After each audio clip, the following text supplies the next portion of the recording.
turning your engine, then J828.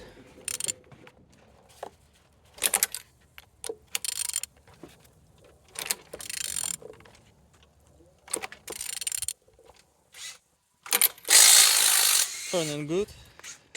The front engine's looking good, as you can see. Everything nice.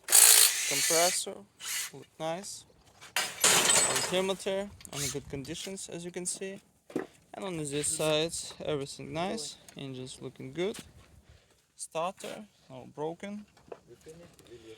Look as well on the gearbox. We don't see any damage. And on this side, engine's looking good. Engine's turbo.